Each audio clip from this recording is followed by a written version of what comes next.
more important than tithing was back in the Old Testament. We'll talk about that in just a minute. But look at Hebrews chapter 7, verses 1 through 10. Elder Mackins, when you get it, go ahead and read it for us.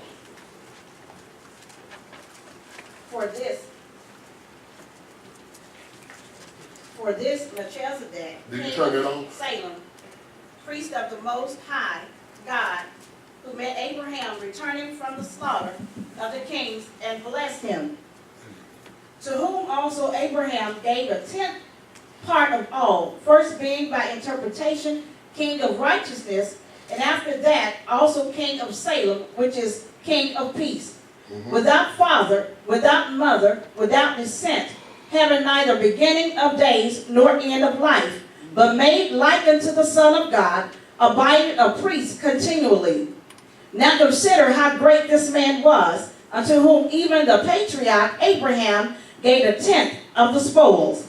And verily they that are of the sons of Levi, who receive the office of the priesthood, have a commandment to take tithes of the people according to the law, that is, of their brethren, though they come out of the loins of Abraham. But he whose descent is not counted from them received tithes of Abraham, and blessed him that had the promises. And without all contradiction, the less is blessed of the better. And here men that die receive tithes, but there he receiveth them, of whom it is witness that he liveth. And as I may say so, Levi also, who receiveth tithe, paid tithes unto Abraham, for he was yet in the loins of his father, which Melchizedek met him. All right. Now, Melchizedek means king of righteousness. Okay? It means justice. It means king of Salem, which means peace. Melchizedek is a representative figure of an earthly king and a heavenly priest. He was made like unto the Son of God. When you look at Hebrews 7, 2 and 3, Elder Mackins just made. Melchizedek was made like the Son of God. Jesus is the original Son, and the Melchizedek is a copy. Okay? Melchizedek was made like the Son of God. This reminds us that Melchizedek is fulfilled in Christ Jesus. Melchizedek met Abraham. He met him returning home after winning a great battle against the 4 kings who had captured his nephew Lot. And he blessed him. Okay? Keep that in mind. He blessed him. Now, we know that there is a lot of speculation concerning Melchizedek, but no man can actually tell you where he came from. The Bible does not record. Amen. Melchizedek has no beginning, he has no ending.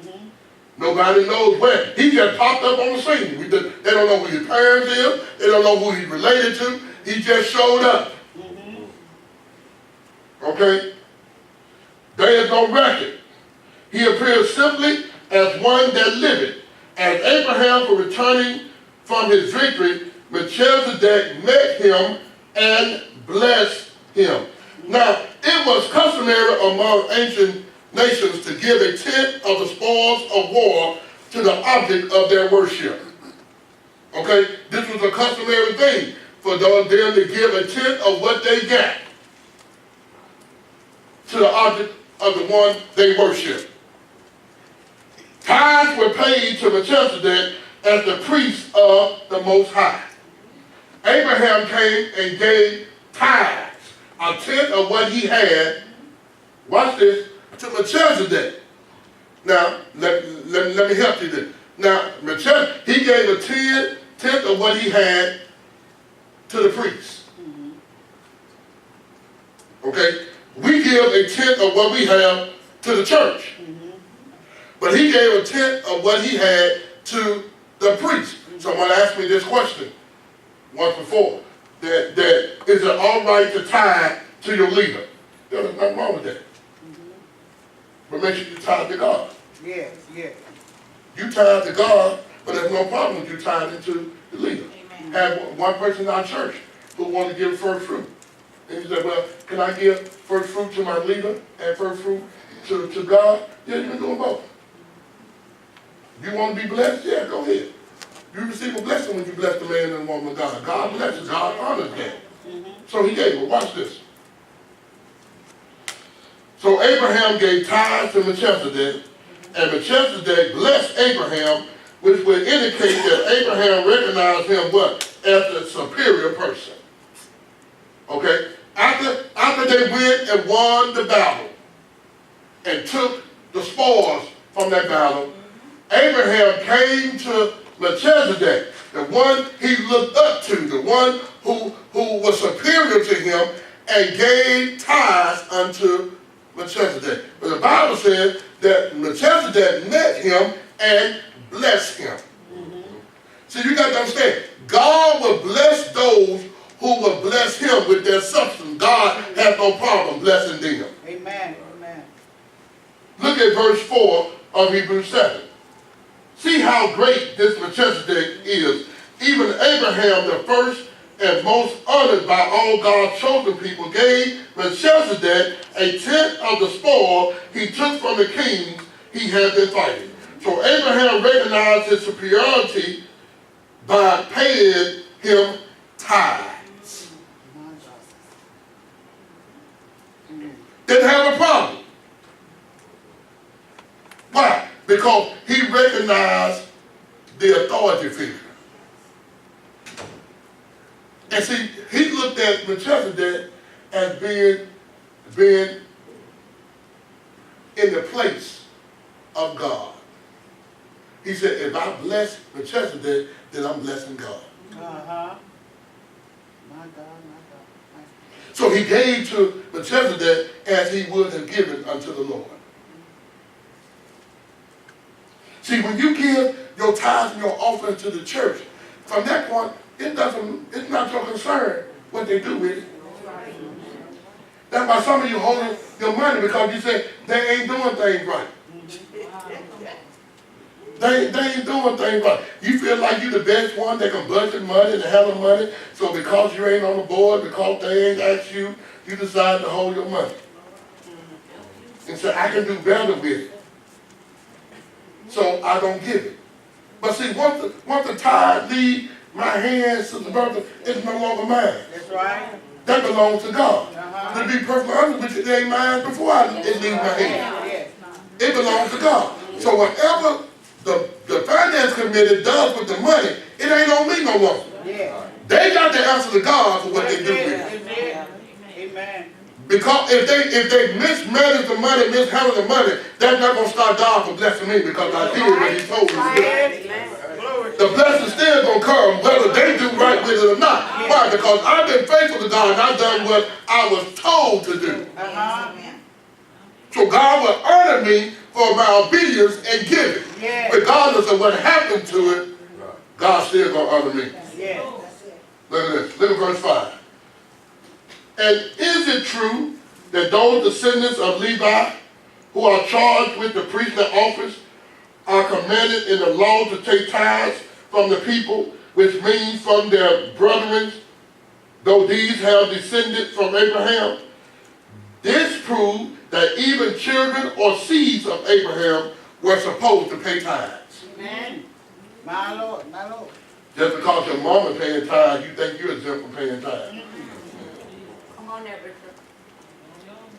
Yeah, just because my brother paying tithes, then I'm exempt from paying tithes. No. If God has blessed you with income, everybody in here is supposed to tithe. Everybody. Everybody in here is supposed to tithe. You ought to want to tithe. Abraham could not wait to get back to the camp so he can bless Melchizedek. Uh-huh. This was on his mind coming back. What? I can't wait till I get there so I can bless the man of God. He did it because he didn't do it because he was told to. He did it out of his love. Yes. But the Levites were commanded to pay tithes. But Abraham gave it out of his love for Melchizedek. So that's the difference when you're doing it because you've been commanded to, and you're doing it out of love. There is a difference. That's why the Bible says that we should not give grudgingly. And that God loves a cheerful giver. Because if you're going to give it grudgingly, that you really don't want to give it, but I'm going to give it anyway, you might as well keep it because no flesh is going gonna come. That's right. If your countenance got to fall because you got to give a tithe, oh, then you might well keep it. Yes. Just think about this. If you make $100 and then it's gonna hurt you to give 10, you already in bad shape. Sure does. Amen. Because the $10 hurt you. $10 gonna make your countenance change. Baby, you need to hold on to that 10 because you about to self-destruct. Yes. You're in serious trouble. That is gonna hurt you. And the reason why that a lot of us are not in a position to tithe, why? And because we don't know what to do with the other 90%. That's why we're in trouble. It ain't the 10 that's hurting you. It's that 90 that's hurting you. Uh-huh. Because you don't know how to budget the 90. Uh-huh. Anybody who ever lived all 100% of their income is already in trouble. Sure enough. You're already in trouble. If you got to live all 100%, you're in trouble because you have failed the purpose. Because at least 15% of it, your tithes and your offerings need to go to God. But if you live off 100% of it, then you can't give God none. So every time offering comes, you get up and go to the bathroom. My God. Help us, Lord, help us. But watch this. You find yourself asking folks for money, borrowing money from folks because you don't have enough to meet your daily needs. Come on, Help Bishop. us, Lord. And you saying that I can't afford to pay my tithe. You can't afford not to pay my tithe. That's why you're in the shape that you're in. That's right. I'm telling you all, if there's anybody who ever learn a valuable lesson about tithing and hold your tithing back from God, I'm the person. I'm the spokesperson to let you know, don't do it. Step into the light, don't do it. I'm telling you, don't you do it because you ain't gonna like the outcome. Don't do it. I'm a living witness. Do not do it. Because you won't be cursed. Yes, yes. Don't That's the word. do it. Amen. You don't hear nothing else? Don't you do it. I'm telling you. I've seen what it would do firsthand. Uh-huh. I took God money and went on vacation. You hear me? Had a good time.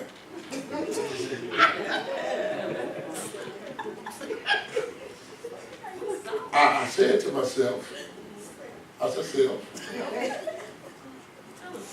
the self spoke back to me, and I said that I got a preaching assignment, so I just pay my tithe when I get back. Well, got that and I preached. Preached real good, Brother Terry. I thought so. They paid me real well. They paid me real well. And had my money in my car. Pulled back. Got home around about 3 o'clock in the morning. Had to be at work at 7, so I got me a little sleep. Got up around about 6 o'clock by the time. Kissed my little wife and told her I see you. Walked out there to my car, Brother Terry. When I looked around, I said, I know it's 3 o'clock in the morning, but I ain't that tired. I know where I parked. I went back and told my wife and said, we've been jacked. Somebody stole the car. Got on the phone and called the police department, and the police department so graciously informed me, your car ain't been stolen. Your car been repoed. And the only thing I thought about was that $800 that was in the glove compartment. Because I said to myself that I'm trying to, when I leave work, I'm going to go back and pay the church and the car people. That's what I said. But the car people got all of it. When they pulled my car, I went there. The first place I went was to them, and I told them, I said, that was some money in the glove compartment, and the man got there. We didn't see in the money. But I expect them not to tell me they saw in the money. Took all my money. All my money, Montana. All my money. And I'm here praying to God that God would get the folks who stole my money. God had to remind me. Well, a man robbed God. My God. My God. This ain't the time to talk to me about somebody robbing you, God. I'm talking about somebody robbing me. He said, will a man rob God? And I said, yeah. He said, because that's what you did. My God. Now you feel how I feel. My God. Jesus. When you didn't do what you're supposed to do. And I had to think about it. He said, now look at this, Vincent. He said, wouldn't it have been better for you just ask somebody, could you loan me some money to go to Gary and go ahead and pay your tithes? See, if you wouldn't pay the tithes when you left, I would have shield. I would shield the repo people until you got back. But because you thought you were smarter than me. My God. Now I allowed you to go through the process to know how it feels to be robbed. Help us, Lord. Help us. So I would never, ever not pay my tithes and hold it back. I won't do it. Because I had to learn that valuable lesson. But we got folks in the church, they buy new clothes on God's money. They take vacations on God's money. Yes. They do all these things with God's money. And they wonder why they're suffering like they're suffering. Yes. Watch this. Whenever you are living paycheck to paycheck, it could be a result that you're not a tithe. And that you're cursed. Because it never was God's will or his intention for us to live paycheck to paycheck. Because God desired for us to be in the land of plenteous. Remember the story of Joseph, when Joseph told the king his dream and told they're going to have years of plenteous and there's going to be a famine that comes. See, it is the will of God because we going to all experience some difficult times in life. But if we got stuff stored up, we're able to weather whatever storm that comes our way. The enemy going to bring storms into your life, financial storms. But if you have money stored up, you're going to weather the storm. But you could never get to the point where you're gathering or whether you're saving anything until you first learn the principle of giving. That's it. A closed hand never gets, closed mouth never gets fed. And you can never put anything into a closed hand. So Melchizedek met Abraham and he blessed him. God met Abraham when he was coming back and blessed him. And Abraham turned around and blessed. He gave a tenth of everything he got and he gave it to Melchizedek. A tenth. That means 1 penny out of every dime. That hard. 1 penny out of every dime. And folks are saying, well, God, when you bless me with more money, I give that. If he can't trust you with $10, that you're going to give one, what makes you think he's going to give you $100? Because he know you ain't going to give him one with the 10. He know you ain't going to get 10 from him. See, that's how we try to pimp God. We try to pimp God, tell God, if you do this, I'll turn around and do this. But God knows your heart. God knows that you ain't going to give it anyway. He already knows you. Because some of you, every Sunday, to be true, some people wish Sunday don't even show up. My Lord, help us. We let go Monday through Saturday. Sunday get here, Sunday go cost me something. Help us, Lord. Seriously. That's a clear indication that your money lords over you rather than you lord over your money. I mean, I love listening to testimonies of the people of God when they're being blessed financially. That lets me know that they're tithe payers. They're paying tithe. They're reaping the benefits of it. Really. You know what my desire, my prayer, my wife and I pray is that we be the number one tithe givers in this church. Amen. I got a long way to go because Amen. we got I'm not saying it to brag. Mother Carter is probably the number one tithe giver in this church. And I want to be her. If I can. That's why I'm going to school, y'all. I need some more education.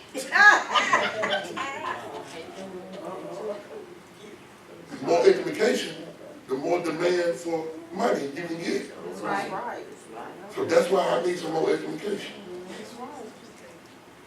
So I wanna, Sister Bertha, I wanna be a professional time giver. That I wanna be a professional giver, period, that when somebody in need, I can just sign my name on the check and just give it to them. And just tell you, go ahead and fill out what you need. It ain't gonna hurt me.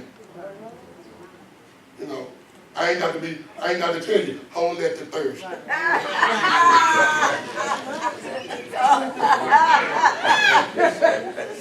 Child, don't you call me that check.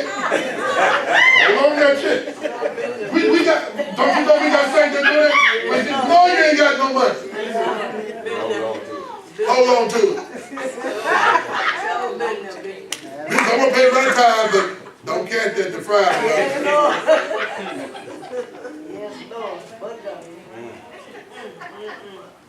You need to, if you ain't got the money, don't pay it. Don't pay it. Stop putting the church in that hardship. Your check bouncing all over the place. And you know you ain't got no money. That happened to me one time to the birthday. They have to happen no more. That's embarrassing. For the one of the deacons come to pull me to the side and hand me that check and it got insufficient funds written, stamped on the check and hand it back to him and say, brother, there you go. Want to give you something. And you reach out, you look at that and the insufficient funds and knowing that all them eyes back there done looked at it.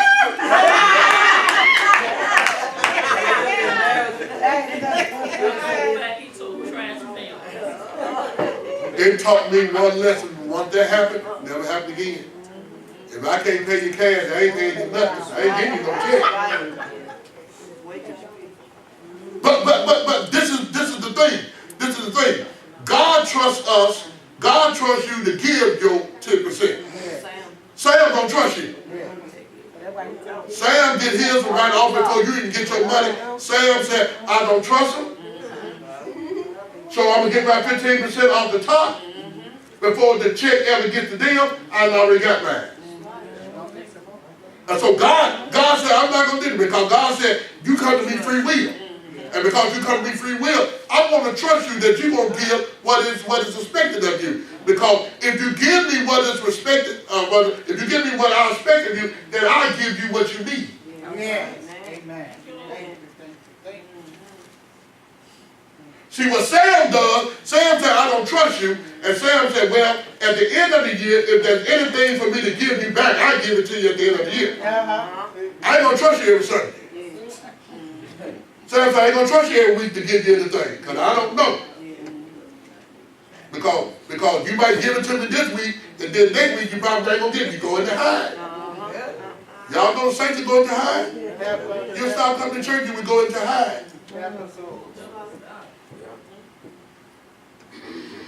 And it troubles me when we come around people of God who talked about, said, we always talk about money, you always talk about this, church always got their hand out for money, but the thing I thought about, you got your hand out too.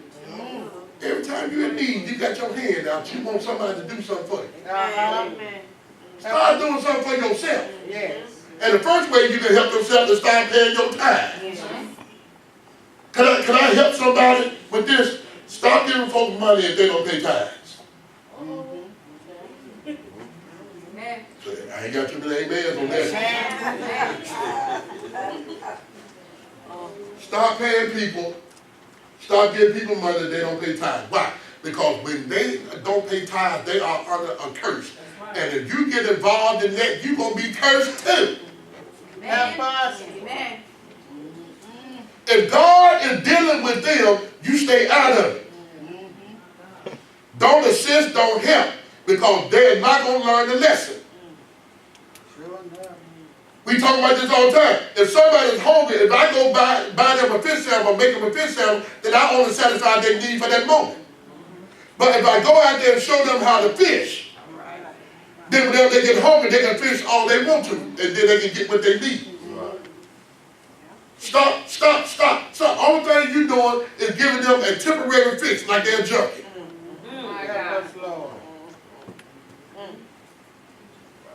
So what do a dope dealer do? He supplies the junkie with what they need. So we got some dealers in here. We got some dealers in here who supplying people financially. You're supplying them financially. And they ain't helping them none. You just feed that need they got. And you keep feeding them, they're going to expect you to feed them all the time. You got to stop doing it. You start helping them out now, they're going to always expect you to help them. When you don't, when you stop helping them, then they're going to get mad at you.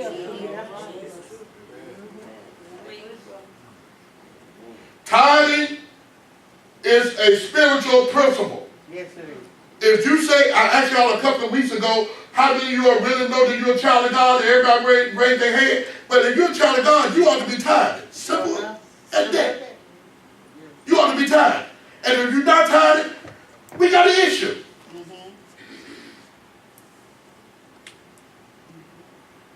No, I don't think that the church ought to be helping people that don't tithe. Especially those who know. Now get me on this so you know. Those folks who've been in church and who understand the principle of tithing and choose not to give their tithe, then the church shouldn't help them. Amen. Now there are some folks that come to admit they don't know. They have to be taught.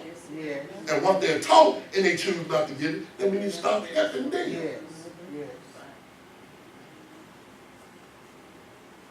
Those of us who know better ought to do better.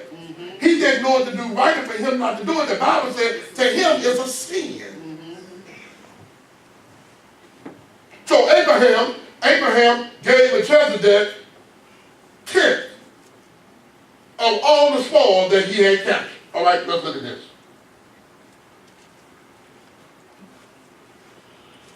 So even the children or the seeds of Abraham were supposed to pay tithes. If they were obligated to pay tithes, so were the Gentiles, who we are. If the Jews were obligated to pay tithes, we all have been adopted into the family of God now. As Gentiles, we are obligated to pay tithes as well. Look at God's blueprint for giving. And that's all in Hebrews 7:1-10. There are 3 simple things about God's design for giving. Number 1, it is an eternal principle. After you long and gone, this principle still will be here. Don't you know it's amazing? It's amazing to me. And I heard LL Cool J say this, that what has made him be so successful is that he pays tithes. Yeah, LL Cool J pays tithes. That's the eternal principle. Whether you're in the church or not, that principle applies to everybody. I've heard others. LeBron James was another. Said he paid tithes. We should sit him over here.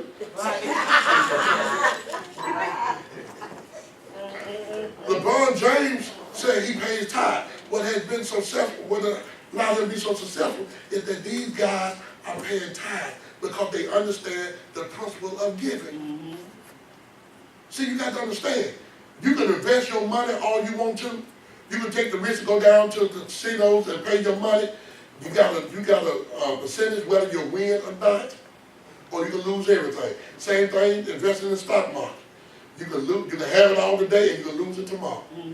But God has a proven blueprint that if you do right, do everything that the Bible tells you to do about giving, you shall reap the results of what you have given.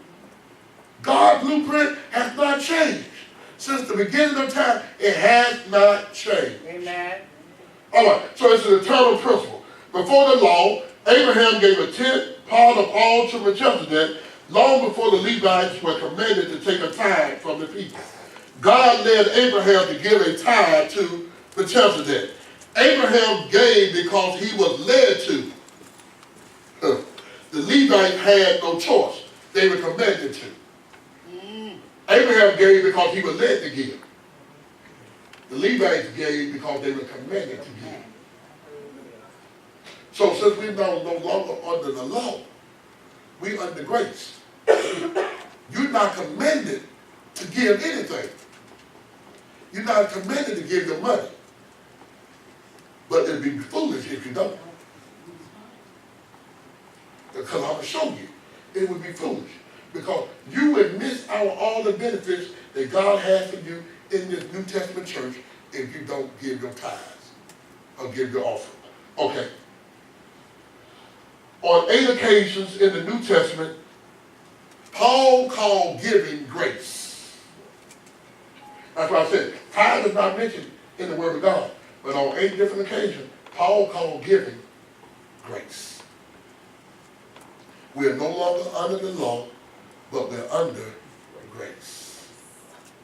That's why you don't have to give because you're commanded to. You're giving because you love God. You love the ministry. You love the church. That's why you give. Well, Bishop, I give to T.D. Jakes. I give to Creflo Dollar. I give to Paul Morton. I give to other TV ministries. I sow a seed into their lives all the time. But you ain't sowing where you at. Something wrong with that. Now, would that be crazy for me to go to Wendy's and order me a number 1?